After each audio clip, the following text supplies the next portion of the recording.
გამარჯობა, ეთერში ალტერნატიული ხედვა, მე მისი წამყვანი თათია გაბრიჭიძევა. სანამ საუბარს დავიწყებთ, იქამდე შეგახსენებთ, რომ თქვენი ჩართულობა განსაკუთრებით მნიშვნელოვანია სოციალური ქსელების კუთხით, ამიტომ გამოიწერეთ ჩვენი როგორც Facebook, ასევე YouTube არხები, მოგძებნეთ კონსერვატორებით, ასევე გამოიწერეთ ჩვენი Telegram არხი, რომელიც იძებნება Altinfo News-ით. ასევე გახსოვდეთ, რომ თქვენ ხართ ამ არხის მთავარი სპონსორი და დამფინანსებელი, თქვენ ეკრანზე ხედავთ ანგარიშის ნომერს, სადაც სურვილი შემთხვევაში შეგიძლიათ თანხის გადმორიცხვა. ასევე ეკრანზე მითითებული არის მობილურის ნომერი, რომელზეც შეგიძლიათ გზავნილის კოდის გამოგზავნა. დღეს ჩვენ კვლავ ვუბრუნდებით დისკუსიის ფორმატს, პოლიტიკური დისკუსიის ფორმატს, რომელიც აქამდეც გქონდა. დღევანდელ გადაცემაში მთავარი სასაუბრო თემა იქნება კურიერების დასაქმების აკრძალვა და საიმიგრაციო პოლიტიკა. ამ თემასთან დაკავშირებით, ამ თემებთან დაკავშირებით, უბრალოდ ჩვენ ვისაუბრებთ გირჩის პოლიტიკოს და ასევე თბილისის საკრებულოს წევრ გიორგი გვენიტაძესთან ერთად და ასევე პარტია კონსერვატორების საქართველოსათვის წევრ კახი ხუციშვილთან. მოგესალმებით და მადლობას გიხდით უპირველესად მოვლენისთვის. მადლობა თქვენ. საზოგადოებისთვის და ჩვენი მაყურებლისთვის გასაგები რომ იყოს უფრო მეტად თუ რა თემაზე და რატომ ავარჩიეთ ეს კონკრეტული თემა იმისათვის რომ ვისაუბროთ და შევაფასოთ არსებული საკითხი უპირველესად მოდი პოზიციები რომ დავაფიქსიროთ პოლიტიკური ამ შემთხვევაში და პარტიული ორივე თქვენგანმა თუ რა შეხედულების მატარებელი არის თქვენი პოლიტიკური ჯგუფი უშუალოდ მიგრაციის საფრთხესთან დაკავშირებით თქვენთვის როგორც გირჩის პოლიტიკოსისთვის და ასევე უშუალოდ პარტია გირჩისთვის რამდენად რეალურია მიგრაციის საფრთხე.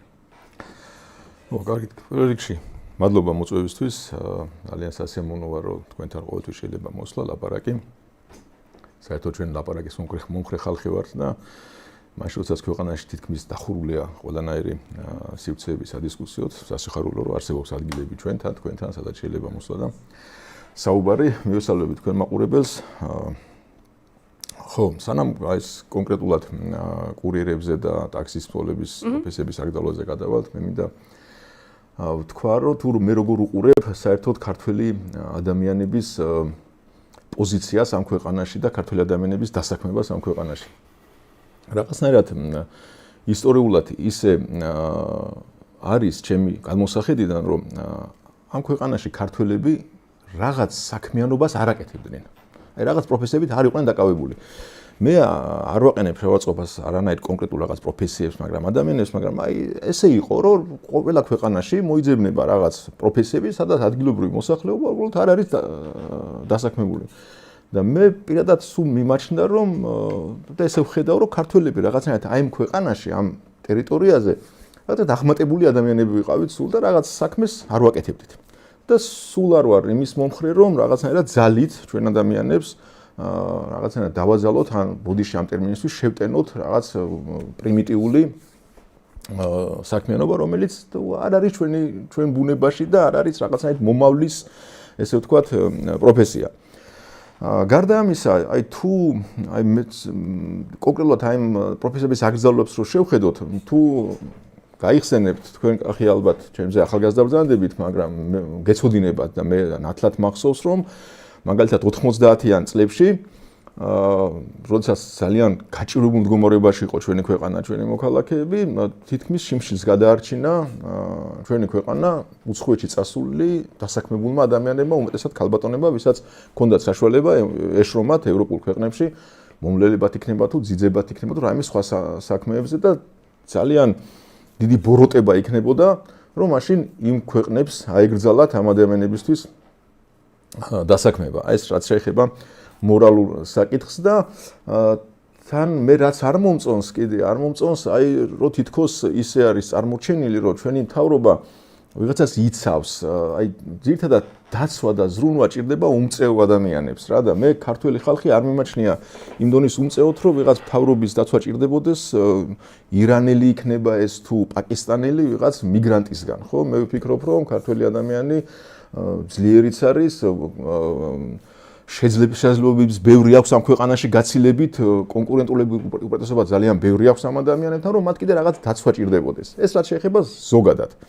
ხო და თუ ლაპარაკი უშუალოდ მიგრაციის საფრთხეს. რა თქმა უნდა, თუ ესე იგი გადავალ ჩვენ დღევანდელ თემაზე რაც შეეხება აი მიგრანტებისთვის ამ კონკრეტულ ორ პროფესიაში მუშაობის აკრძალვას.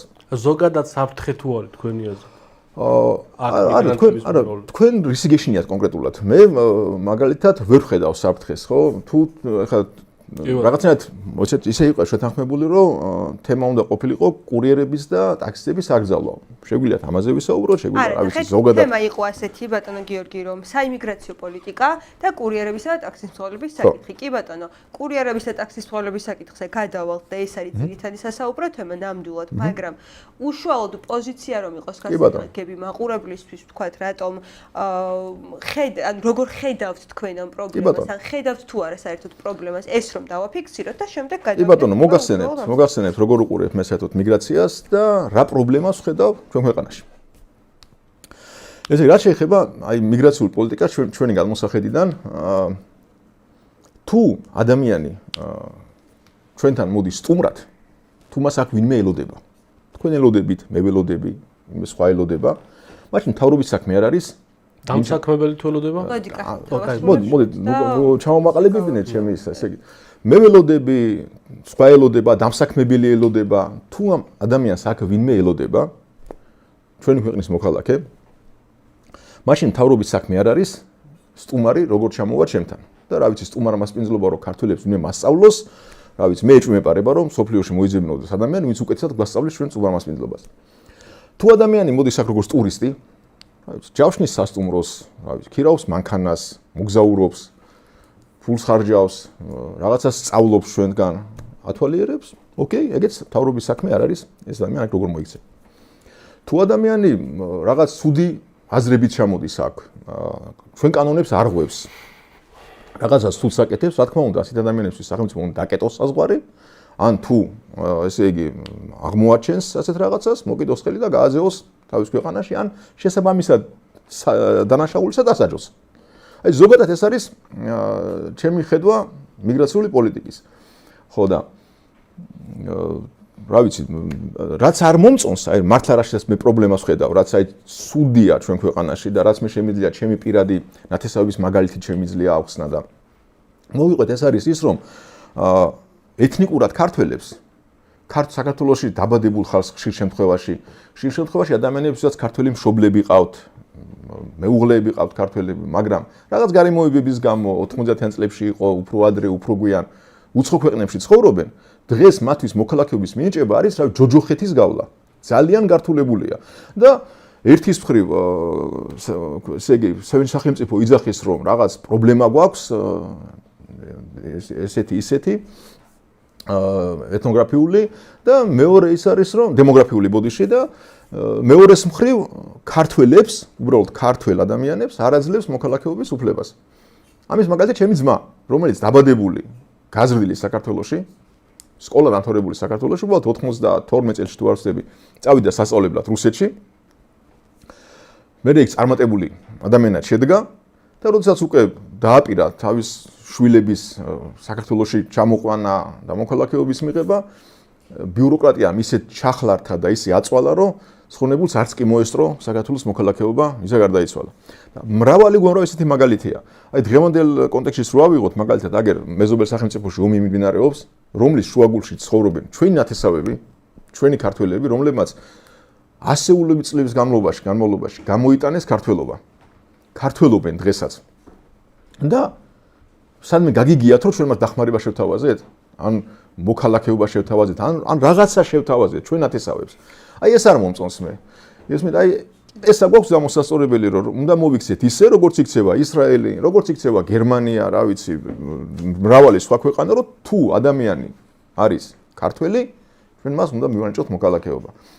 უფრო უარესიც რაც ხდება ჩვენ ქვეყანაში, ესეც მაგალითებად ვიცი ჩემი მეგობრებისგან, რომ თუ საქართველოს მოქალაქემ რაღაც მიზეზების გამო, თავისი პირადი, რა ვიცი, ცხოვრების, ოჯახის მიზეზების გამო თუ ასე შემდეგ, სხვა ქვეყნის პასპორტი აიღო. რატომღაც, რა ვიცი, ბიზნესის საკეთებლად, ან რაღაცა სხვა საქმისთვის ორ ქვეყანაზე მეტი პასპორტი თუ აიღო, მას ავტომატურად ართმევენ საქართველოს მოქალაქეობას. ეს საერთოდ ნონსენსია. რომ ჩვენს მოქალაქეებს ვართმევთ მოქალაქეობის იმის გამო, რომ სადღაც რაღაც საბუთე აიღო. აი პრობლემებს ხედავ მე სინამდვილეში და აი ეს ამის გამოსწორებას ვისურვებთ. კი ბატონო, გასაგებია. ეს საკითხი მოგვიანებით განვავრცოთ კითხვების საფუძველზე. კახი, შენი პოზიციაც როგორია? ხედავ თუ არა, ისე როგორც შენ, ასევე პოლიტიკური პარტია მიგრაციის საფრთხეს არსებობს თუ არა ეს საფრთხე და არის ცალსახად საფრთხე არსებობს, აგერ როგორც ჩვენმა კოლეგამ ისაუბრა, ეხა სელექცია შეუძლებელია მიგრაციულ პოლიტიკაში, არც ერთი ქვეყანა ვერ ახდენს წინასწარ განსაზღვროს, ვინ შემოვად, მიუხედავად იმისა, რომ უამრავ ქვეყანას უამრავი რეგულაცია აქვს, მათ შორის შეერთებულ შტატებს იქნება თუ ევროპის ქვეყნებს, მაინც ვერ ახერხებენ იმის არჩევას, იქ კანონდარღვევი შემოიყვანონ თუ კარგი ადამიანი შემოიყვანონ. ყოველ შემთხვევაში, ეხანდელ სამყაროში ძალიან გახსნილია ეს გზები, რომ მოძრაობა, მიგრაცია შესაძლებელია. ანუ უშუალოდ საქართველოს ამ რეგიონში არის მიმზიდველი ღარიბი ქვეყნებისთვის და ეს ვიცით, ამას ხელი შეეწყო. და სამუშაოდ ჩამოსვლა, თუნდაც სატრანზიტოზად აქ ჩერდება ადამიანი და მერე სხვაგან მიდის, მაგრამ ამასაც თავისი დატვირთვა ქვეყნის მიმართ. საერთო ჯამში, როდესაც საუბრობთ ემიგრაციის საფრთხეებზე, საფრთხე მაშინ არის ეს ქვეყანა არის თუ არა მზად, თუნდაც სატრანზიტოდ მიიღოს მიგრანტი. თუნდაც ტურისტების მიღებისთვის თუ არის საერთოდ მზად, თუ შეუძლია, ამასაც შეუძლია ზიანი მოიტანოს და შრომითი მიგრაცია საერთოდ კატასტროფულია იმ ქვეყნებისთვის, რომელიც მომზადებული არ არის ამისათვის.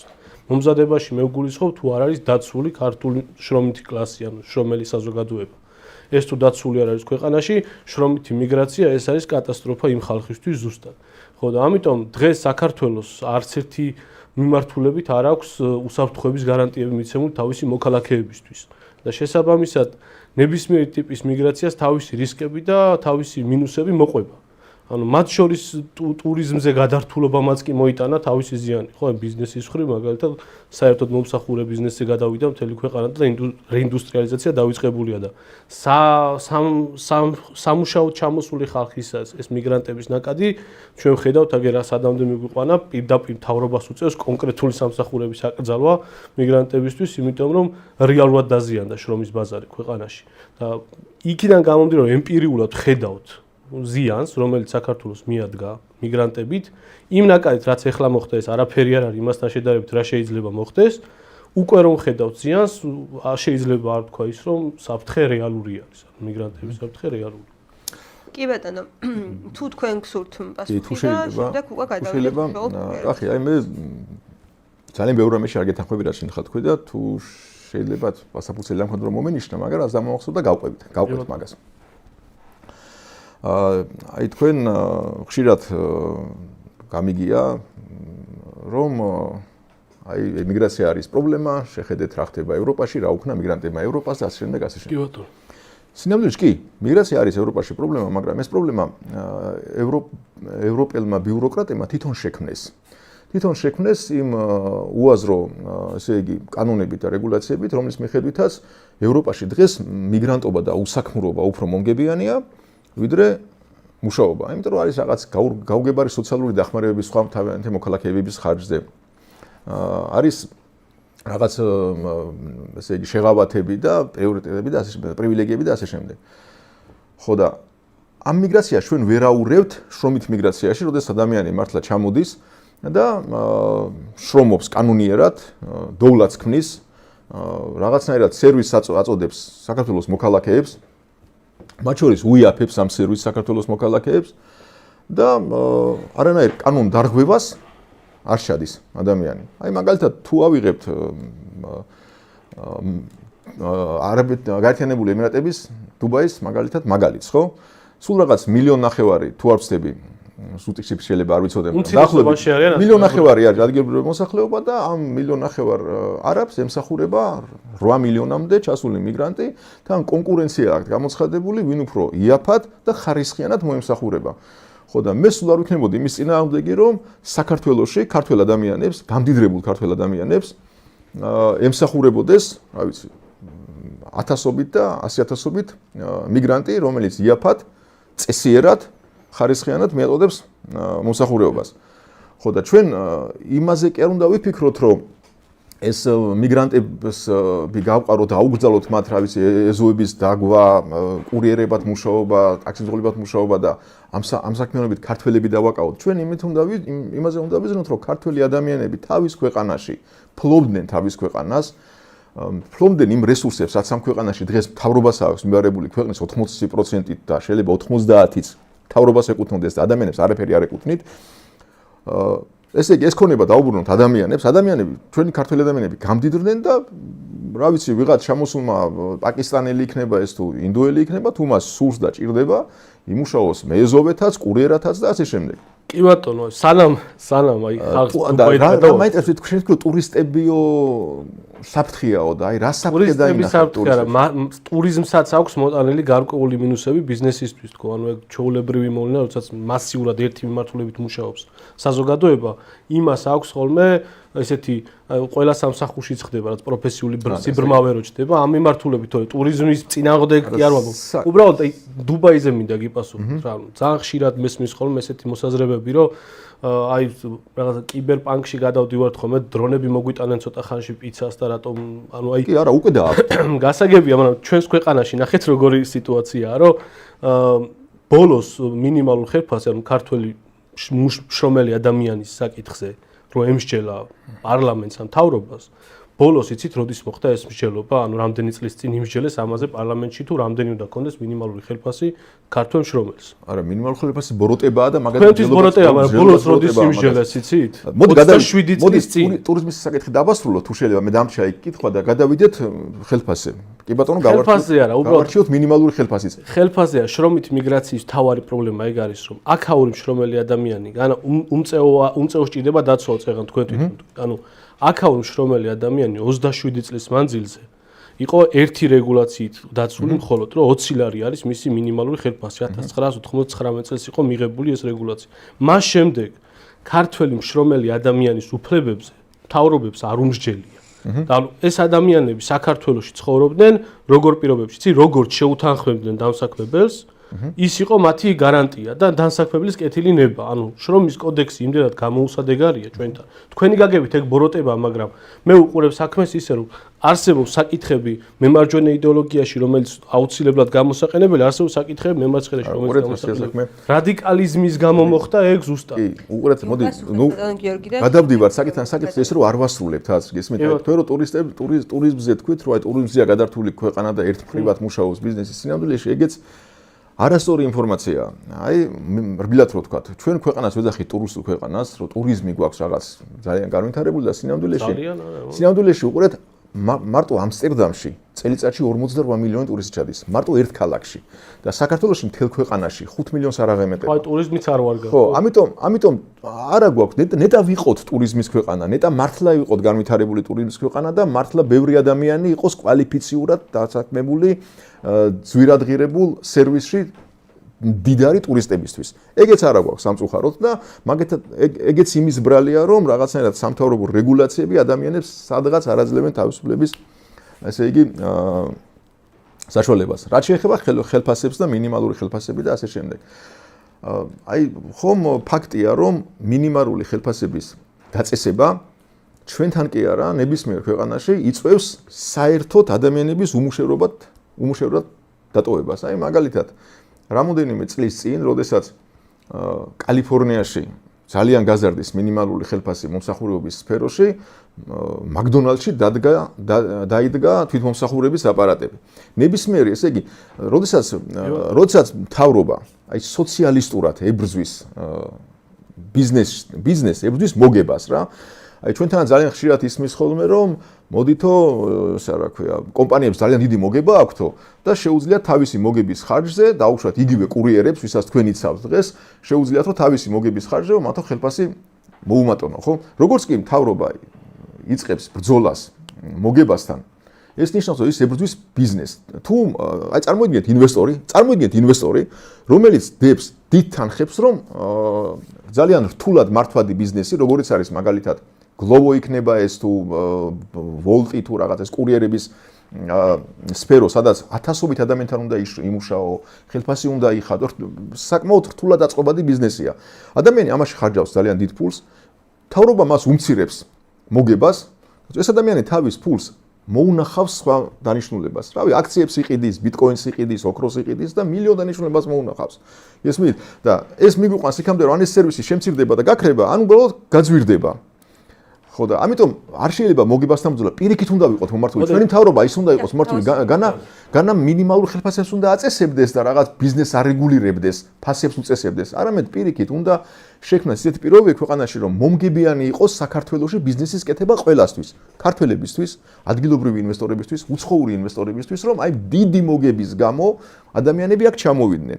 ეს ერთი რაც უნდა გააკეთოს მთავრობამ და მეორე რაც უნდა გააკეთოს აი მოგების და საქმიანობის დაცულობა უნდა იყოს, კერძოსაკუთრების დაცულობა უნდა იყოს, სასამართლო უნდა იყოს ნორმალური, აი სამართლიანი პირობები უნდა იყოს ქვეყანაში შექმნილი ქართველისთვისაც, უცხოელისთვისაც და რა ვიცი, მე მინდა რომ მაგალითად ცით სასამართლო კონდეს, რომ ამ სასამართლომ ერთნაირად გაასამართლოს უცხოელის და ქართველის სამართლიანად ჩვენ წესებზე მორგებულად და ჩვენს როგორც ჩვენს წესრიგს და ჩვენს კულტურას შეესაბამება.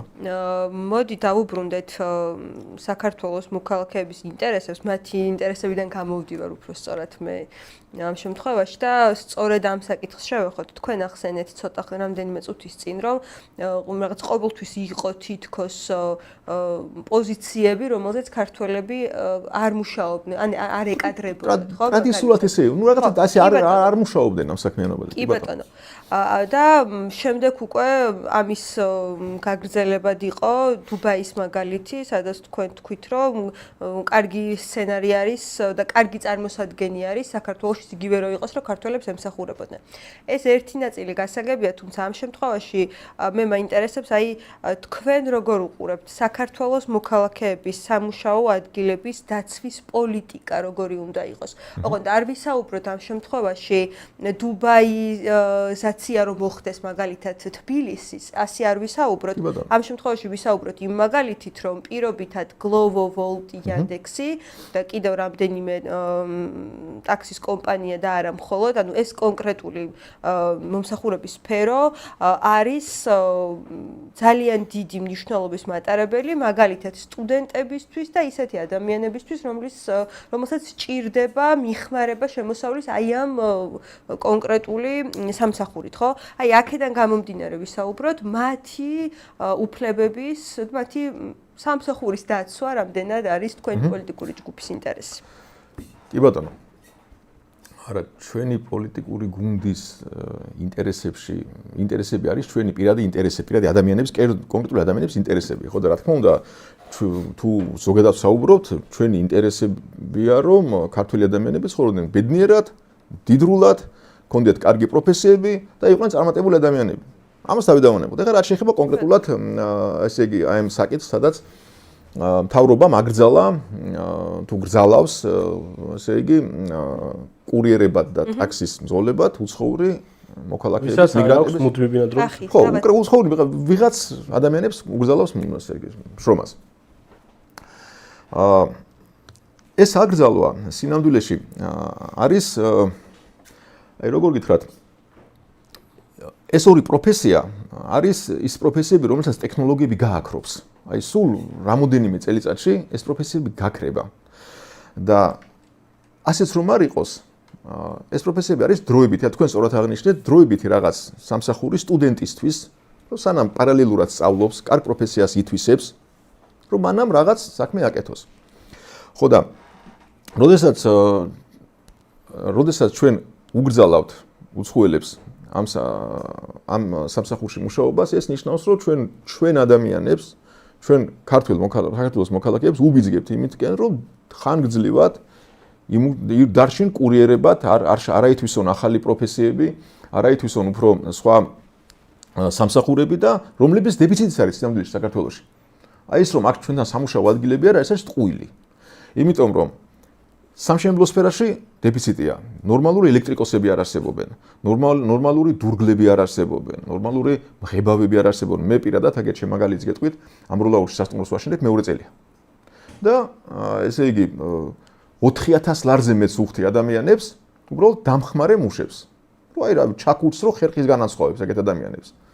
და ბევრი უარს იძახის ასეთ სამუშაოს. მათ შორის მთავრობის ზრუნველი პოლიტიკის გამო. მაგალითად, ეს ადამიანები ვინც რაღაც შემწეობას იღებენ, იმიტომ რომ თაში ცხოვრობენ და ეშინიათ რომ ეს რაღაცა 200 ლარი თუ 300 ლარი არავინ გაიგოს რომ სამუშაოზე მუშაობს და არ მოუხსნან და ნამდვილად სიღარიბეში რჩება ეს ხალხი. ხო და ამიტომ ჩვენ როდესაც გრძალავთ პაკისტანელ ესე იგი კურიერს, რომელსაც შეუძლია კონკურენცია გაუწიოს ქართველ ახალგაზრდას და უბიძგოს მისცეს мотиваცია, რომ თუ მას პრეტენზია აქვს უფრო მეტ შემოსავალზე, უფრო სხვა პროფესია ითვისოს, განათლება მიიღოს და რამოდენიმე წლის შემდეგ, როდესაც ეს პროფესიები გაქრება და ისინი აუცილებლად გაქრება, იმიტომ რომ ტექნოლოგიები არ ჩერდება, ტექნოლოგიები ყოველდღიურად ვითარდება და აიაფებს აი ყველაფერ სფეროებს, ხო, მოსახურეობის სფეროებს. აგერ Amazon-ის დამფუძნებელმა სულ ცოტა ხნის წინ გააკეთა განაცხადი, რომ 600,000 თანამშრომელს შეცვლის რობოტებით. ხო და ეს ყველაფერი გაიაფება ჩვენ ქვეყანაში ჩამოვა სულ რამოდენიმე წელიწადში და მაშინ ჩვენ რას ვიზავთ? მთავრობას მოვთხოვთ, რომ რობოტები არ შემოიყვანოთო? აუგზავნოთ არა, პირიქით, ჩვენ უნდა მხარი აუბათ ამ ტექნოლოგიურ წინსვლას და ჩვენი ახალგაზრდობა დავასტიმულიროთ იმისკენ, რომ კურიერებად კი არ ემუშაონ და ტაქსის მძღოლებად. ეს კი არ იყოს მათი ამოსავალი წერტილი, მათი შემოსავლის და ოჯახის სარჩენი, არამედ მათ მიიღონ ახალი პროფესიები, უფრო კვალიფიციურ სამსახურში იმუშაონ და კონდეთ სტიმული, мотиваცია კონდეთ, რომ რაღაც ისწავლოს ახალგაზრდობა. არ შეიძლება ადამიანებს, ახალგაზრდებს мотиваცია მოუკლათ რაღაც დროებითი შემოსავლით, ადვილის შემოსავლით, რომელიც სინამდვილეში უფრო მეტად დააზიანებს მათ მომავალში, ვიდრე ეს დღეიდან შეიძლება ჩანდეს ხელოვნური გადამოსახედიდან. გასაგებია, უბრალოდ აღნიშნოთ ისიც დამატებად, რომ მხოლოდ სტუდენტები არ არიან ვოლტის და გლოვოს კურიერები, ისე როგორც იანდექსის მძღოლები არ არიან მხოლოდ კურიერები და ძალიან ბევრი ზრდასრული ადამიანი, მათ შორის არჩენს ოჯახს სამწუხაროდ იმ ორი კაპიკით, რომელსაც იქიდან გამოიმუშავებდა და შემდეგ ის მოცემულობა. ხო და ეგ ხო ჩემი არგუმენტია, რომ არ შეიძლება ტაქსის მძღოლობა და კურიერობა იყოს ოჯახის რჩენის ერთადერთი წყარო ამ ქვეყანაში. გესმით, პირიქით, ჩვენ სტიმული უნდა გავაჩინოთ. ჩვენ კლავთ მაგ სტიმულებს, რომ ადამიანებმა სხვა პროფესია შეიძინონ და მე ვამბობ, რომ პირიქით უნდა იყოს, სტიმული უნდა გავაჩინოთ, რომ ეს ადამიანები სხვა პროფესიაში გადავიდნენ. და კურიერებად იმუშაოს ინდუსებმა და სანამ რობოტებს დავასაქმებთ კურიერებად, ხო, დღეს გვაქვს მოცემულობა. კი ბატონო, მესმის ეს ფუტურიზმი, რაღაც პოზიტიური ფიქრი, რაღაც პოზიტიური დაგეგმარება მესმის, მაგრამ დღევანდელ მოცემულობაში თბილისში ყველგან არიჭერს ტელეფონი. თბილისის დედაქალაქში ყველგან არიჭერს ტელეფონი. ანუ აი დიდ დიღომში ახალაშენებულ მოსახლეობის ზოგი არ არის გათვლილი, ისე რომ გამტარიანობა ქონდეს და ასე შემდეგ. ინფრასტრუქტურა ისეთია საქართველოში, რომ რობოტიზაციამდე მე მგონი რამდენიმე წელი კი არა, შეიძლება 10 წელიც წინ იყოს და კიდევ მეტი.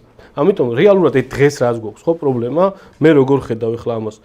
ერთხელ პოზიტიურია, რომ რაღაც ნაბიჯი გადაიდგა ქართველი შრომელებისთვის რაღაც სამუშაო ადგილების გადარჩენის და სადაც დომინანტურად მოხვდნენ პაკისტანელები, ბანგლადეშელები, ინდუსები, ანუ ამ ტაგში და საკურიერო სფეროში, იმიტომ რომ ნუ რეალურად მათთვის ეს გახდა როგორი ნიშა, ხო, ანუ ერთ აკაუნტზე რაღაც 10 პაკისტანელი მუშაობს და 24 საათი არ ჩერდება და ფიზიკურად ქართველი კონკურენციაშია. ფასის გამო კი ახლა ტარიფები შეიძლება თავარი ტარიფი ყველას ერთნაირი კონდეს, მაგრამ ვინ რამდენ ხანს ახერხებს მუშაობას და რაოდენობით უკვე ჯაბნიდნენ უცხოელები და შესაბამისად ქართველები დაიჩაგრენ ამ საქმეში.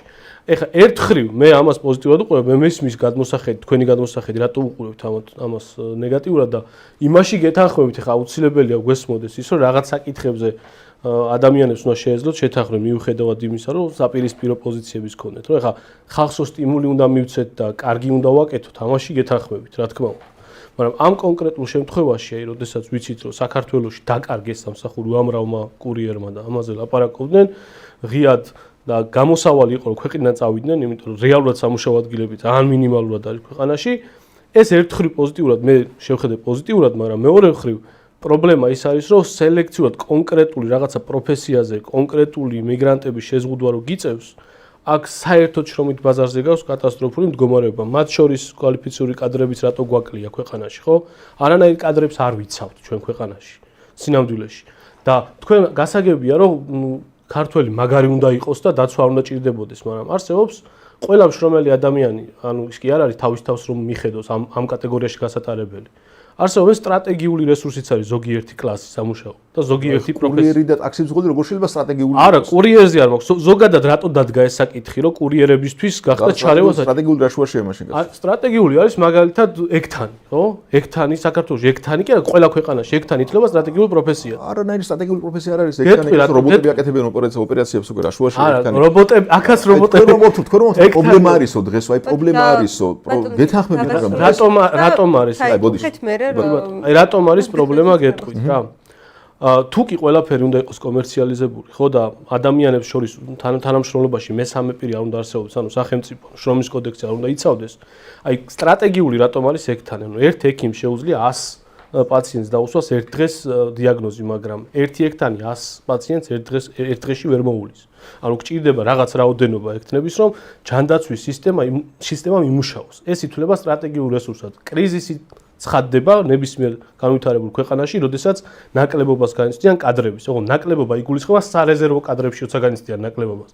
და ჩვენს ქვეყანაში, ხო, როგორც წეღან თქვი, ანუ არანაირი დაცვა რო არ ხდება, არანაირი შრომითი კლასის, ხო და პროკავშირების ფაქტიურად არ არსებობენ, ანუ არსებობენ, მაგრამ უმოქმედოები არიან. იდება უფალს რომ არ არსებობენ. არსებობენ, მაგრამ უმოქმედოები. იდება უფალს რომ არ არსებობენ. კი ბატონო, მაგაზეც შეგვიძლია სხვა დროს ვისაუბროთ. ანუ შეხედეთ სტრატეგიულ სამსახურს წევს ადამიანი, რომელზეც დგას ჯანდაცვის სისტემა, იმიტომ რომ ის არის მთავარი ჭანჭიკი ამის ექთანი და ხშირ შემთხვევაში 48 საათს მუშაობს, შემდეგ რაღაც 8 საათი ძინავს და დილით ისევ სამსახურში მიდის და კიდევ 48 საათს მუშაობს. ანუ ახალგაზრდა გოგო იღუპავს თავის რაღაც ჯანმრთელობას რაღაცა პერიოდი სანამ ექთნად მუშაობს.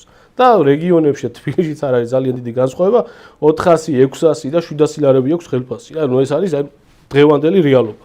და არავინ არ არის აი ამ ექთნის დამცველი რომ მისი ექსპლუატაცია ხდება და მით უმეტეს ეს არის სტრატეგიული. ანუ ეს ქვეყნის ჯანდაცვას აზიანება, ამით შენ თუ გამოგელევა ეს რესურსები და ჩვენ თუ ვლაპარაკობთ რომ არ უნდა არსებობდეს არანაირი მექანიზმი, რომ თუნდაც აი ესეთი პროფესიები დავიცვათ, იქ იმიტომ მივდივართ ისეთ მომენტამდე, სადაც მთავრობა გამოდის და რაღაცა თავისი რეიტინგის ასაწევად კურიერებში პაკისტანელებს ბლოკავს, ხო? ანუ ეს აქამდე ეს რო ყოფილიყო წინასწარ სტრატეგიული პოზიციების დაცვა, შრომითი კლასის დაცვა, ეს რო ყოფილიყო აწყობილი, ეს დიდ კომპანიებს არ დააზიანებდა, იმიტომ რომ დასავლეთში ყველგან ესეა და არანაირი დაზიანება არ თითქმის ყველგან ეს.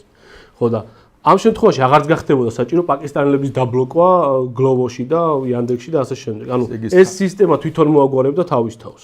ძალიან მეზარებოდა და ვერ ვიტანდი სკოლაში მარქსიზმ-ლენინიზმზე რომ მიკითხავდა ამას. სოციალიზმი არაც გითხარი? რაღაც საშინელება იყო.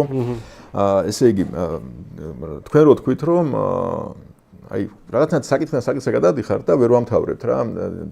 ექთემზე ახლა ვიგიპასუხებთ, მაგრამ მანამდე თქვენ რომ თქვით რომ პრობლემა არისო, კონკრეტული პრობლემა არისო, რომ აი კურიერების და იმაში რომ არ დაარეგულიროს სახელმწიფო მიკარგებაო პროფესიებო, კი, კონკრეტული პრობლემა არის, მაგრამ მანდ კი არ არის პრობლემა. კონკრეტული პრობლემა არის, რომ ქვეყანაში არ არსებობენ ელექტრიკოსები, კვალიფიცირებული მაღალანაზღაურებადი.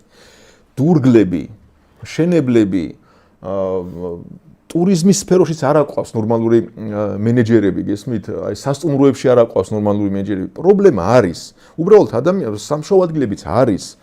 უბრალოდ ადამიანებს არ აქვს სტიმული, რომ გადაკვალიფიცირდნენ. უშრომელად ხომ ამ ცხოვრებაში არაფერი არ მოსდის. განათლების გარეშე ხომ ამ ცხოვრებაში წარმატება არ იქნება.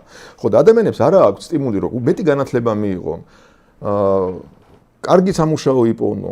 ხარისხიანი პროფესიაში აითვისონ და მთავრობა კიდე დამატებითად თავისი რაღაც ხელშეწყობით ბრჭყალებში ამ ადამიანებს ტოვებს ისევ კურიერებად. რაც შეიძლება ექთნებს, რომ თქვენ თქვით სტრატეგიულიო არისო ექთანი, ხო? ესეთი არავინ არის სტრატეგიული პროფესიები არ არსებობს. თუ მართლა ეს რაღაც სტრატეგიული და მნიშვნელოვანი, ექთანი თუ შეიძლება იყოს სტრატეგიული და მნიშვნელოვანი, ის შეიძლება იყოს სტრატეგიული და მნიშვნელოვანი მხოლოდ კლინიკის მფლობელისთვის. კლინიკის მფლობელისთვის, რომელსაც უნდა რომ ადამიანებს კარგი ხარისხიანი მიაწოდოს სერვისი, ხარისხიანად უმკურნალოს, არავინ არ მოუკვდეს, იმიტომ რომ ის პასუხს აგებს ამაზე, გესმით? და თუ ვინმე შეიძლება აწუხებდეს ექთნის ცუდი კვალიფიკაცია ან უკმარისობა, ეს არის სახელმწიფოს მფლობელს და არა პრემიერ-მინისტრს, ან ვიღაც მთავრობას. ვერავინ ამას ვერ დამაჯერებს, რომ ქირურგს, რომელიც ოპერაციას აკეთებს და რომელიც ადამიანის სიცოცხლე დამოკიდებული ნაკლებად აღელვებს, როგორი ექთანი უდგას გვერდში, ვიდრე მთავრობას. ამას ვერავინ ვერ დამაჯერებს, აბსურდია უბრალოდ. ამიტომ სწორედ იმიტომ რომ მთავრობა არის ჩარეული ჩვენ ქვეყანაში მედიცინის სფეროში, სწორედ მაგიტომ რომ მთავრობა აფინანსებს რაღაც საავადმყოფოებს, რაღაც დაავადებებს, სწორედ მაგიტომ არის სამედიცინო სფერო ჩვენთან განადგურების პირას მისული. სწორედ მაგიტომ არის რომ საავადმყოფოებში ტყუილი ხდება. აი დღე და ღამე გადაქცეულია საავადმყოფოები რაღაცნაირად ესე იგი ბიუჯეტის ფულის მოპარვის ინსტრუმენტებად. და უმრავლესობა დიაგნოზების ერთი წერია ფურცელზე და მეორეს მკურნალობენ სინამდვილეში, იმიტომ რომ ამას აფინანსებს სახელმწიფო, იმას არ აფინანსებს სახელმწიფო. და უბრალოდ კატასტროფისკენ მიდის ჩვენი ეს საყოველთაო დაზღვევა და საერთოდ სამედიცინო სფერო. ეს უფრო ცალკე თემაა საუბრის და უფრო ფართოდ გასაშლელია, მაგრამ ზოგადად სადაც კი სახელმწიფოა ჩარეული, აი ნებისმიერ სფეროში სადაც რამე პრობლემაა, როგორც კი შეყვები და გაშლი, მიხვალ იქამდე რომ სახელმწიფოა ჩარეული, სახელმწიფო არეგულირებს რაღაცას, უშლის ადამიანებს ურთიერთობას და წეგან რო თქვით რომ მესამე ადამიანი რომ არ არისო დამსაქმებელს და დასაქმებულ შორისო მაგიტო არის სუდად საქმე, არა, პირიქით, იმიტომ არის სუდად საქმე, რომ ვიღაც ჩადგა მაგ ადამიანების შორის. გესმით? მოიფიქრა რაღაც შეზღუდვები დამსაქმებლისთვის, რაღაც შეღავათები დასაქმებულისთვის, ამიტომ ყველაფერს აკეთებენ კომპანიები, რომ გადარჩნენ და ებრძოლონ ამას ყველაფერს და ბოლო-ბოლო მაინც ის ადამიანი ზარალდება, ვისთვისაც, ესე იგი, სახელმწიფო ვითომ ზრუნავდა. აი მაგალითად, ამერიკაში როდესაც სოციალისტებმა თავს მოახვიეს და გააძლიერეს ეს პროფკავშირები, რომლებიც სინამდვილეში ხელის შეშლისმეც არაფერს არ უკეთებენ მეწარმეებს, უკვე ესეთი პრაქტიკა მეწარმეები მაგას გეტყვიან. კი, რა თქმა უნდა, კი არ მეტყვიან, ფაქტია, რომ მეწარმეებს პრობლემას უფრიან პროფკავშირები. ხო და კომპანიებმა მოიფიქრეს, რომ კონტრაქტებშია ჩაწერილი უკვე ბევრ კომპანიაში, რომ თუ შენ ესე იგი წევრიანდები რაიმე პროფკავშირში, გიშვებს სამსახურიდან. და ამას სამსახურში აკვანისთანავე აწერინებენ უკვე კონტრაქტში, გესმით? აი აქამდეა მისული. ამიტომ არ შეიძლება რომ აი წყალი თუ მოედინება, ის აუცილებლად ნახავს თავის გზას, რაც არ უნდა დაუყენოთ წინიდან. წინაღობები წყალი მაინც ნახავს თავის გზას და არ შეიძლება ებრძოლო ბიზნეს, არ შეიძლება მართლა ორი ზრდასრული ადამიანის შორის ვიღაც სახელმწიფო ჩადგეს. იმიტომ რომ არც ერთ სახელმწიფო ჩინოვნიკს, არც ერთ ბიუროკრატს არ აღელვებს ჩემი ბიზნესის წარმატებულება, ისე როგორც მაგველებს მე. არც ერთ ბიუროკრატს არ აღერვებს ჩემი დასაქმებული ადამიანის ოჯახის შენახვა უფრო მეტად, ვიდრე ამ ადამიანს, რომელიც თვითონ არის დასაქმებული. ამიტომ უბრალოდ გასანთავისუფლებელია. ბაზარი არის გასანთავისუფლებელი, რომ უფრო მეტი დამსაქმებლები იყვნენ, უფრო მეტი დასაქმებულები იყვნენ და კონკურენციაში ეს ადამიანები თვითონ შეთანხმდებიან. აი ხშირად ამბობენ ხოლმე რომ დაბალ ხელფასებს უხდიანო ადამიანებსო ეს ბოროტი ბიზნესმენებიო.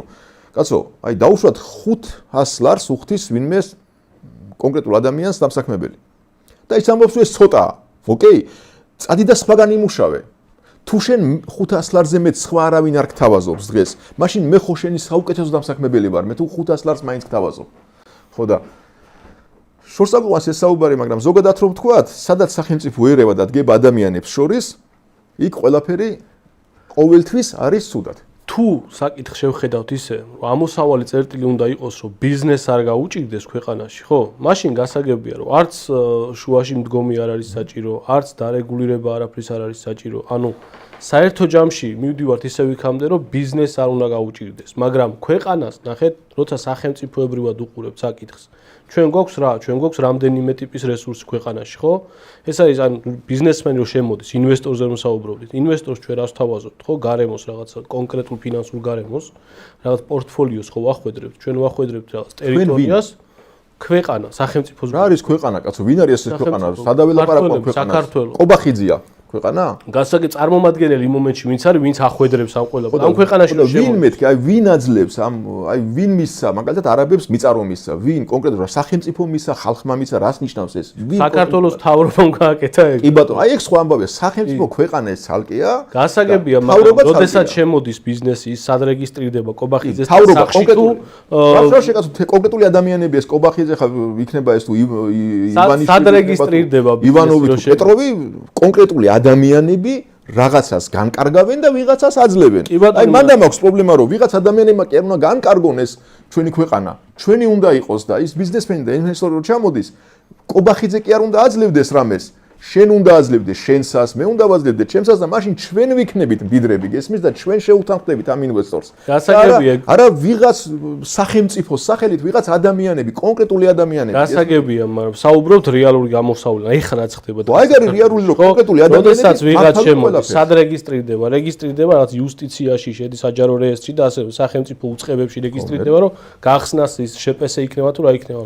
სახელმწიფოში შემოდის, ქართულ ბაზარზე შემოდის, ხო ესეა? კი მე. და ამ ქართულ ბაზარზე ხდება კონკრეტული რესურსები. ხო ეს არის ტერიტორია იქნება, რაღაცა ხელსაყრელი ის მუშა ხელი რაც საქართველოში დახვდება, ანუ რაღაცამ უნდა დააინტერესოს, ხო ეს ადამიანი.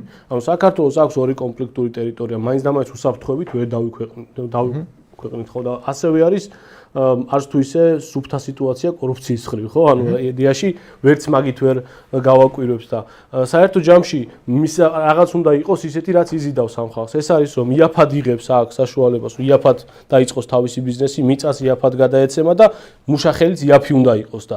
როდესაც ქართველები გაძვირდნენ ამ ინვესტორებისთვის, ზუსტად ამიტომ გაიხსნა შრომითი მიგრაცია ღარიბი ქვეყნებიდან ქვეყანაში. ეს არის ანუ ეს ხო ეგრე მოხდა. ანუ აქ ბიზნესმენებმა თქვეს რომ ეს ძვირია, რაც ახლა გვაქვს, ეს ქართველები ძვირია, ძვირად ვასაკვირებთ და გვინდა იაფი. და შეთავაზეს რომ ანუ ქართველებს ვაიძულებთ რომ წავიდნენ სამუშაოდ მაგარად. აბა რატომ მოხდა ეს?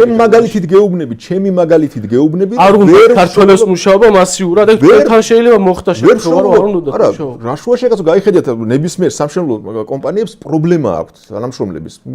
მუშები არ არსებობენ. ხო და მაგას მე რომ ვიზახო დაცული არ არის ის მუშაო იქნება ეგაა პრობლემა. არა სწორედ აქედან რომ მიდის ქართველი ევროპაში რატომ მუშაობს? თქვენ უყურე რა თქვით აი დასაწყისში დაიწყეთ წინადადება აი მანდვე იყო უკვე ეს დამარხული მარქსისტული ბოროტება.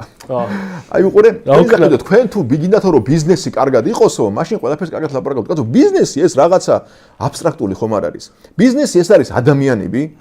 ბიზნესმენი ეს არის ადამიანი, ვინც ყველაზე მეტ რისკს, სხვა ადამიანებზე მეტ რისკს იღებს თავის თავზე, თავისი ქონებით რისკს აქვს, თავისი ოჯახის მომავლით რისკს აქვს, იღებს ბევრ რისკებს, ხედავს შესაძლებლობებს, იქ სადაც სხვა ვერ ხედავს, ქმნის სამუშაო ადგილებს, ასაქმებს ადამიანებს, არჩენს ამ ადამიანებს, ეს ადამიანები არჩენენ თავიანთ ოჯახებს, ქმნის დოვლათს, რაღაცას თავაზობს ბაზარს და ადამიანებს. თან რაც უფრო მდიდარია ბიზნესი, ესე იგი, თუ ბიზნესმენი ყაჩაღი არ არის, როგორც თავრობა რომელიც უბრალოდ ზარცვავს ხალხს რა გადასახადებით, ხო? მაშინ ბიზნესმენი არის ყველაზე დიდი სიკეთე. გესმით, აი დიდარი ადამიანი არის სიკეთე. იმიტომ რომ ის თუ გამდიდრდა თავისი შრომით, ესე იგი მან რაღაც შესთავაზა ადამიანებს, ვინც რომ ადამიანებმა ნებაყოფლობით რაღაცაში ფული გადაუხადეს. რაც უფრო მდიდარია ადამიანი, მით მეტი სიკეთე აქვს შექმნილი საზოგადოების. გასაგებია, მუშებს დაუბრუნდეთ. მუშებს რატო არ გვიყვარს? ხო და აი ეს ადამიანია მუშებზე. არა, ლოგიკა ბიზნესმენიშვილზე. არა, ეს ადამიანია, აი მუშებზე ხო ეგენი ზრუნავენ. ბიზნეს კეთილია? ბატონო? ბიზნეს კეთილია?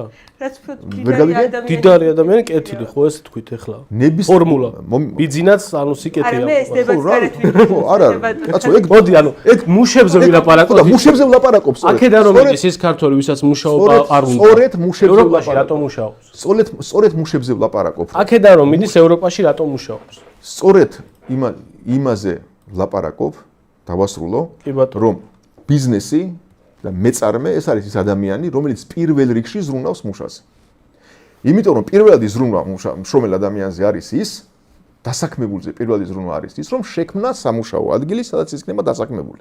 წერტილი. თუ არ იქნება სამუშაო ადგილი, დასაქმებულს არ იქნება სამუშაო. ესე იგი, როგორ შეიძლება მასე იზრუნო? ხო, მუშაობდა მეტი რა გინდა, ანუ იგივე პერეფრაზი რო გავაკეთე. არა, სხვა სამუშაოს გაძლევდა. სხვა სამუშაო კი, რა თქმა უნდა, მე გთავაზობ სამუშაოს, შენ ან მეთანხმები, ან მიდიხარ და სხვა გამუშავება. თქვენ ხო თქვით, არ უნდათ ქართველებს მუშაობა მასიურად და ეგ არის პრობლემა. აქედან რომ მიდის ქართველი, რატომ მუშაობს ევროპაში მაშინ? მაგი იმას კითხეთ ვიცი. აი შემდუღებელი რო არ ყავს აქ და ძალიან ბევრი შემდუღებელი რო ვიცი, რომ ევროპაში მუშაობს. მე არ ვიცი. რატომ მუშაობს? მე არ ვიცი, რომ შემდუღებლები მუშაობს. ძალიან ბევრი შემდუღებელი მუშაობს, მათ შორის აღმოსავლეთ ევროპის ქვეყნებში, სადაც გაცილებით კი ბატონო, იმ ადამიანია ხელფასი ვიდრე დასავლეთ ევროპაში. ეს მისი არჩევანია, ჩემი საქმე არ არის. ანუ იქ უნდა მუშაობა აქ არ უნდა. მარტო სული. არა, უყურე, ჩემი საქმე არ არის სად იმუშავებს ადამიანი. გავიგე, ეს იმისი აქ არ უნდა ხო ეს მითხარით. არ ვიცი, ალბათ თუ აქ არ მუშაობს, იგი ასაკ არ უნდა და მე არა მაქვს უფლება მას უბრძანო აქ ემუშაოს ან. ხო და მე ვფიქრობ რომ უბრალოდ აქ თავს დაცულად ვერ გძნობს დავსაქმებლის წინაშე, ხო რაღაცა შედუღება თუ იქ უფრო ღირსეულ პასუხდიან, სოციალურ გარანტიებს აძლევენ, პაკეტი აქვს, ჯანდაცვის დაზღვევას უხდიან, სოციალურ დანაზოგს უხდიან. იქ იმიტომ მიდის სამუშაოდ. საქმეც მაგაში საქმე იცის ადამიანს. თქვენი ლოგიკით ხო ხალხი ჯერ ესეთ თქვენი ლოგიკით ხალხი გამოსაყრელია აქედან სულ ყველა.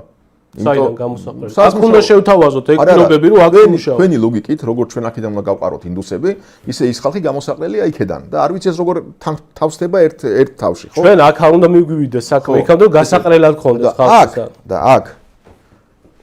აქ რომ დასაქმებული ადამიანებისთვის საინტერესო იყოს მუშაობა, სახელმწიფო უნდა ჩაეხსნას ბიზნესს, შეამციროს, აი უბრალოდ საშემოსავლო გასახადი რომ გაანახევროს სახელმწიფომ. დღესვე გაიზრდება შემოსავალი ადამიანების.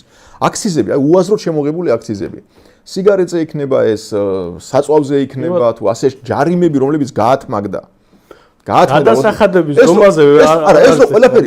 მოდი სახელმწიფო ამას მიხედოს, სადაც ადამიანები დაანებოს ადამიანების ძარცვას თავი, დაანებოს ბიზნესის რეგულაციას თავი და ნახავთ რომ თვითონ ბაზარი ყველაფერს დაალაგებს თავის ადგილს. აი სადმე დაალაგდა ეგ? აი მაგალითად სად? ყველგან აი ამერიკა არ არის ლიბერტარიანული. ეს შორტს რა შუაშია ლიბერტარიანული კაცო? თავისუფალი ბაზარი არ არის ამერიკა. 1 ჯერ ერთი ამერიკა მაშინ გახდა ძლიერი, როდესაც იყო თავისუფალი ბაზარი, ხო? ეს იყო მე-19 საუკუნე, მე-20 საუკუნის დასაწყისი, სანამ სოციალიზმის არ დაავადდა. ეხლა მაგით შორს მუწავალთ და რაც შეეხება თქვენი სად არის, ხო, თქვენ შეგიძლიათ დამეთანხმოთ, შეგიძლიათ არ დამეთანხმოთ, მაგრამ ეს ესია. რომ მე-19 საუკუნეში შედგა ამერიკა ყველაზე ძლიერ ქვეყნად. და რაც შეეხება აი ეს თქვენი არგუმენტი რომ ლიბერტარიანები და საბოლოოდ რატო არ დარეგულირდა ბაზა? რატო შეიცვალა? ანუ რატო დაავადდა? არა, თქვენ ვერ კარგი იყო. ბატონო? თუ კარგი იყო და მდიდრდებოდნენ, ძლიერდებოდნენ. სოციალიზმი დაავადდა. სოციალიზმით, აი როგორც დღეს თქვენ და ჩვენი მთავრობა ააბადა. არა, თქვენ ცდილობთ დაავადყოფოთ სოციალიზმით და აკეთებთ ამას, გესმით? თქვენი აზრით რა არის ჩემი მოტივაცია? ჩემი მოტივაცია რა არის თქვენი? არა, თქვენ მოტივაცია ჩემი აზრით კი არა, თქვენ პირდაპირ აცხადებთ, რომ თქვენი მოტივაცია რომ სახელმწიფომ იცის კარგად უბრალოდ აი მოტივაცია რა იცის რა რატომ მინდა მე მართოთ ადამიანები ჩვენ ვიცით როგორ უნდა ვაწარმოოთ ბიზნესი რაღაც არსებობს რაღაც სტრატეგიული მიმართულებები რომლებიც თქვენ იცით კარგად როგორ მართავთ სახელმწიფო იცით კარგად როგორ მართავთ და ბიზნესმა არ იცის რატომღაც თქვენ გინდათ რომ ესე იგი ესენი მედდები რომ თქვენ უნდა იზრუნოთ მათზე თქვენც როგორი უნდა იყვნენ ისინი როგორ უნდა მუშაობდნენ და მე კიდევ ვამბობ რომ არ არის ეს სახელმწიფო საქმე როგორი ექიმი უნდა იყოს როგორი ექთანი უნდა იყოს ეს იცის საავადმყოფოს დამფუძნებელმა პატრონმა ვინც პასუხისმგებელია გავიანთ აქამდე რატო ვერ გაერკვნენ მე რატო მაქვს თუ ცუდი პირობები ექნებს ეხლა ხო მაგ პირობებით მუშაობ თქვენ რასაც ამბობ თვითონ წვეთ არა უმეტესწი რა თქმა უნდა არ მუშაობთ ამ პირობებით პირიქით პლუს შეუძლიათ სახელმწიფო წველონ ხო რაღაცა იმ არც გვიმუშავია არასდროს არც გვიმუშავია რა სამპირო რა პირობებს მე ვსაუბრობ არასდროს ჩვენ ქვეყანაში გარყოფილა საბჭოეთიდან ვითომ გამოვედით მაგრამ ისე ვიქავართ გესმის ისე ვიქ ყველაფერს უბრალოდ დავარქვით მე არასდროს არ ყოფილვარ საბჭოეთში ანუ მე გავიზარდი ეს თავისუფალ ქვეყანა სადაც ხალხი ასაქმებდნენ ერთმანეთს კონტრაქტების გარეშე ქვეყანა თავისუფალი ისე ვიქავართ პირობითად თავისუფალ ისე ვიქავართ სასამართლო იქაური გვაქვს პროკურატურა იქაური გვაქვს რეგულაციები იქაური გვაქვს არანაირი დიდი ცვლილებები არ მოხდარა არაფერი საერთოდ ჩვენ თავისუფალ ბაზართან არ აგვაქვს არავით არის საერთოდ ჩვენ მცირე სახელმწიფოსთან არ აგვაქვს დღესდღეობით წარმოიდგინეთ რომ 300,000-ზე მეტი ბიუროკრატს არჩენს ქართველი ხალხი გესმით აი ეს დასაქმებული ადამიანები ვიზეს თქვენ ზრუნავთ თავისი შრომით თავისი ხელფასით თავისი გადასახადებით არჩენს 300,000-ზე მეტ ბიუროკრატს ბიუროკრატიის შემცირებაზე შეგვიძლია ვისაუბროთ მაგაზე არ მაქვს პრობლემა მე მაქვს საუბარი შემდეგ რა თუ მაგალითი არ არსებობს, აი ემპირიული გამოცდილება ხო უნდა ქონდეს. ამერიკაში იყო როგორც თქვენ ამბობთ და რატომღაც მე რეგულაციები დაჭირდათ. დაავადდნენ, კარგი თქვენ.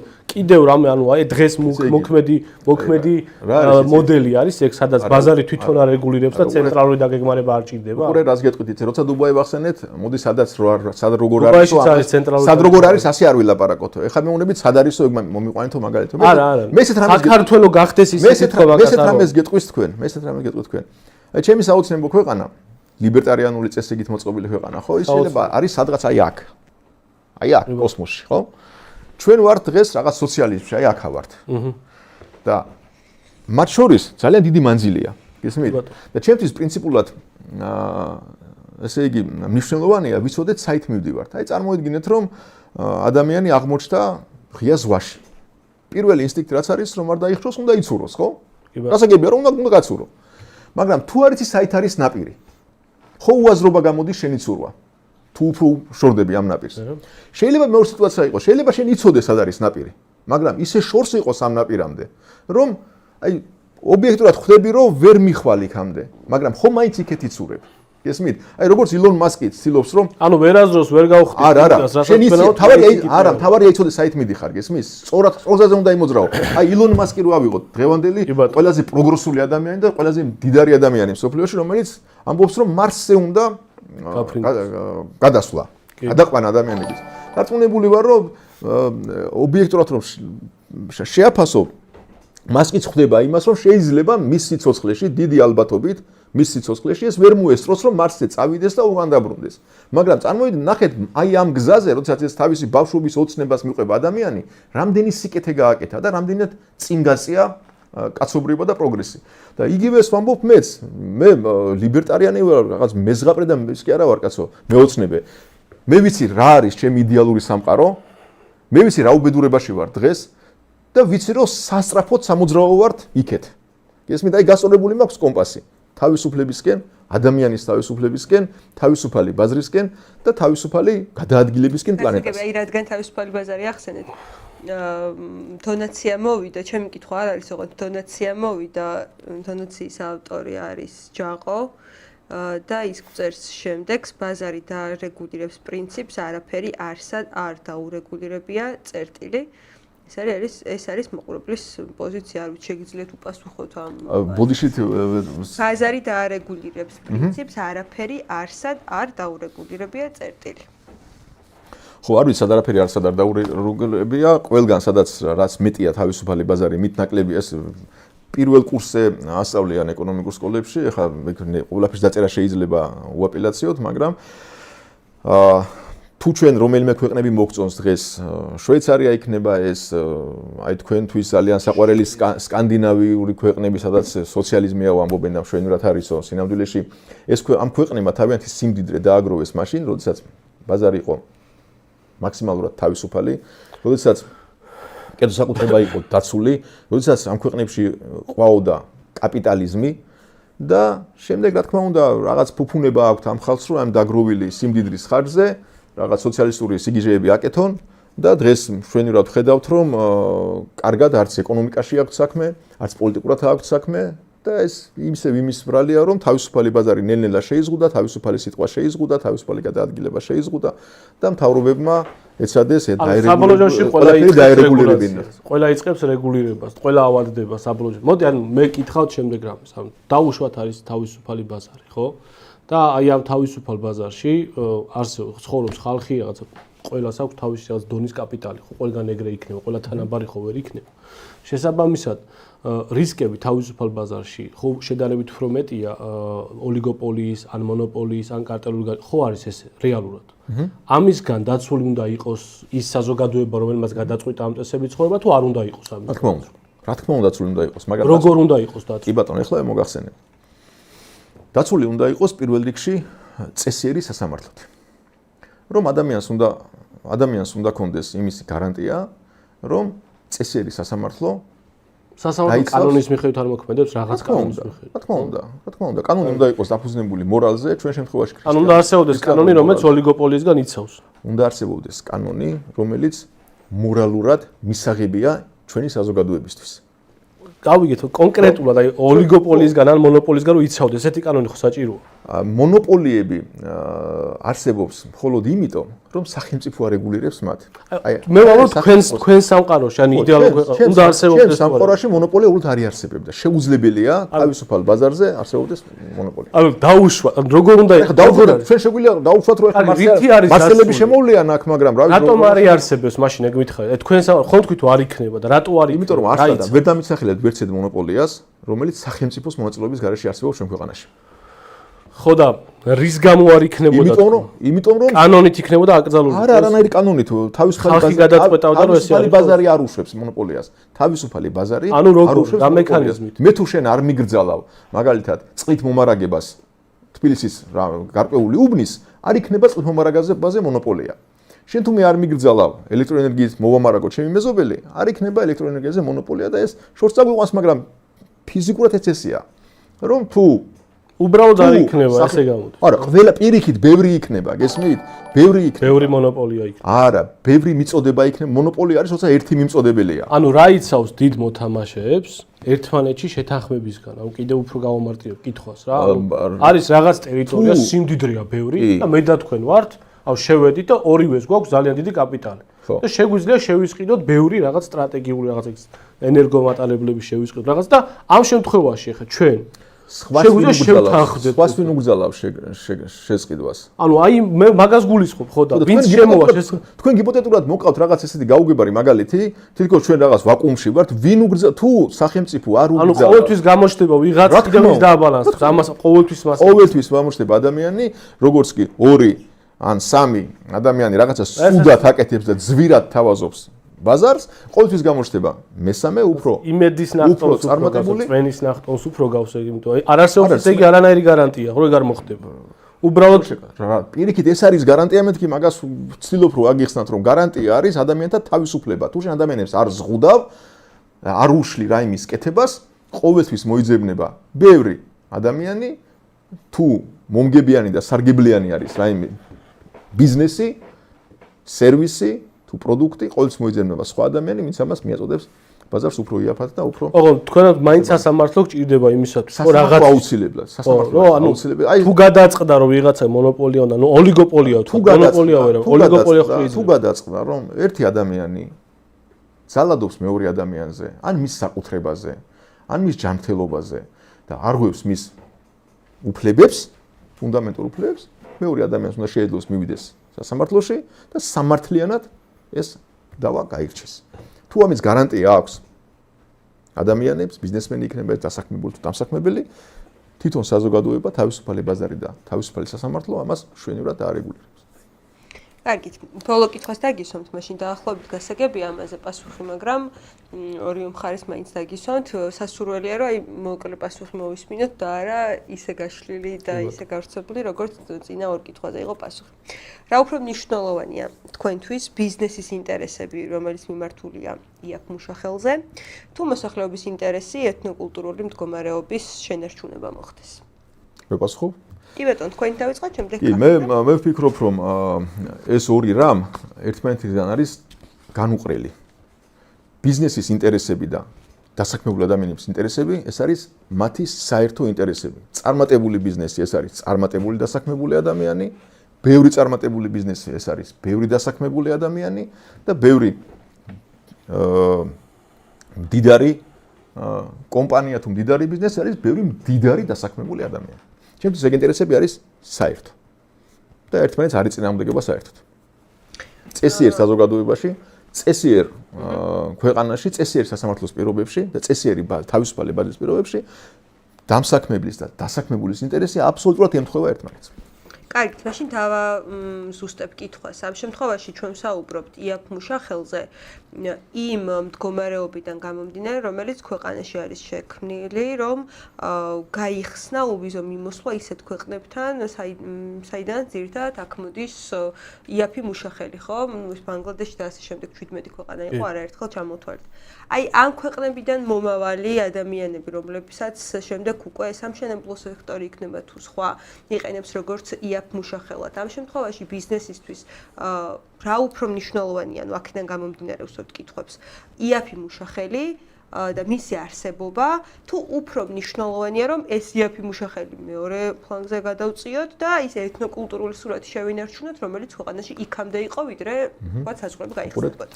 რა თქმა უნდა, იაფი მუშახელი ეს არის სიკეთე.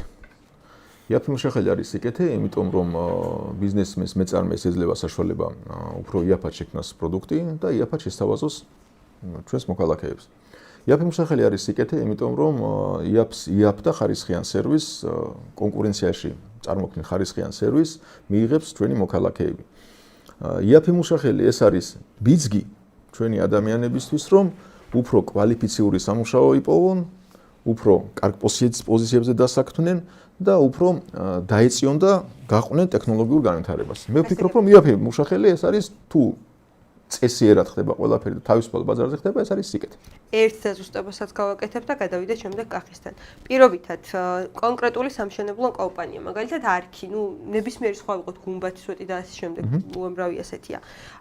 თუ კონკრეტული სამშენებლო კომპანია იაფ მუშახელად იყენებს, ცუდი სიტყვა არის იყენებს, მაგრამ თუ ასაქმებს პირობითად უცხო ქვეყნიდან ჩამოსულ პირს, რომელიც რომლის შენახვაც და რომლის თვის ხელფასის გადახდაც ძალიან იაფიჯდება.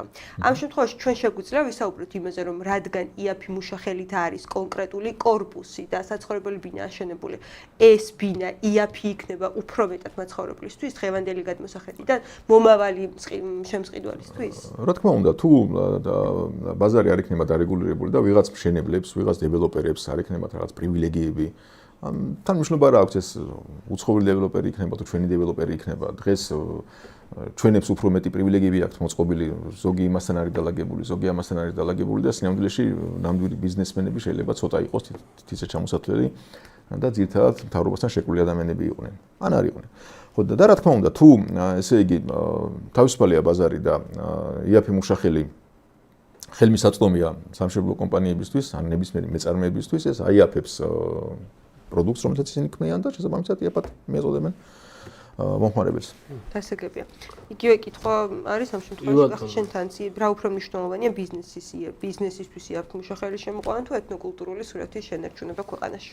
ეთნოკულტურული საკითხიდან დავიწყებ, იმიტომ რომ ჩემთვის ყველაზე მნიშვნელოვანი საბოლოო ჯამში მაინც ეგ არის. ანუ ჩვენს ქვეყანას საქართველოს იმიტომ ქვია, რომ ქართველები არიან მეტნი ამ ქვეყანაში და ქართველები მართავენ დღის წესრიგს და საქართველოს იმიტომ ვართ და ჩვენი ქვეყანა იმიტომ რომ ჩვენ ვაწესებთ აქ წესს.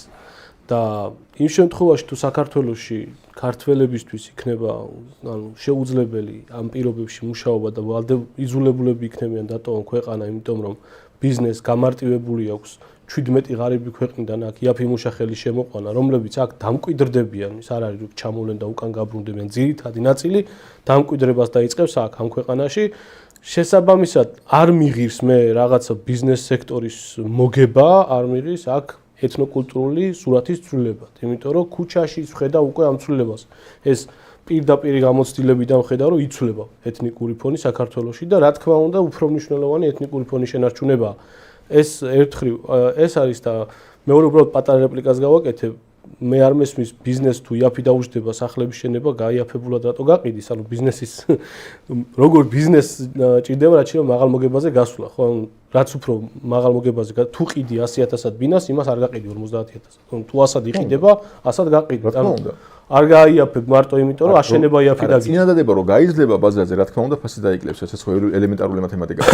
თუ გაიზრდება, გასაგებია, თუ არ მოხდება შეთანხმება, რაც ეღარ თქვი, მაგრამ ჩემი აზრით ყოველთვის შეთანხმდებიან დიდი მოთამაშეები. სახელმწიფოს ხელშეწყობით. სახელმწიფოს გარეშე ვერავის ვერ შეუთანხმდება. გასაგებია, კარგი, დავასრულოთ. იმედია რომ ორივე მხარის გულშემატკივარმა, ამ მხარდამჭერმა და ამ მომრჩეველმა ის დასკვნები გამოიტანა და ისე შეაფასა დღევანდელი ეთერი, როგორც მისთვის უფრო ხელსაყრელი იყო და იმედია დანარჩენებმა ობიექტურად შეაფასეს. დღეს ჩვენი სტუმრები იყვნენ კიდევ ერთხელ შეგახსენებთ გირჩის პოლიტიკოსი და თბილისის საკრებულოს წევრი გიორგი გვენეტაძე და პარტია კონსერვატორების საქართველოსთვის წევრი კახი ხუციშვილი. მადლობას გიხდით ორივეს იმისთვის, ჩვენი სტუმრები. მე კიდევ ერთხელ შეგახსენებთ, რომ აუცილებლად გამოიწერეთ ჩვენი როგორც Facebook, ასევე YouTube არხები, მოგძებნეთ კონსერვატორებით. დღეს Facebook-ს რადგან პრობლემა ჰქონდა გადმოდით ამიტომ YouTube-ზე. და იმედია რომ მალე გამოსწორდება ეს ხარვეზით, ასევე შეგახსენებთ რომ თქვენ ხართ ამ არხის მთავარი სპონსორი და დამფინანსებელი, თქვენ ეკრანზე ხედავთ ანგარიშის ნომერს, სადაც სურვილის შემთხვევაში შეგიძლიათ არხის გადმორიცხვა, ასევე ეკრანზე ხედავთ გზავნილის კოდისათვის მითითებულ ტელეფონის ნომერს, რომელზეც შეგიძლიათ გზავნილის კოდის გამოგზავნოთ. დღევანდელი გადაცემა ამით დასრულებულია. მადლობას გიხდით რომ გიყურებდით. ხვალ ტრადიციულად დაელოდეთ ანალიტიკას 9-ზე. ნახვამდის.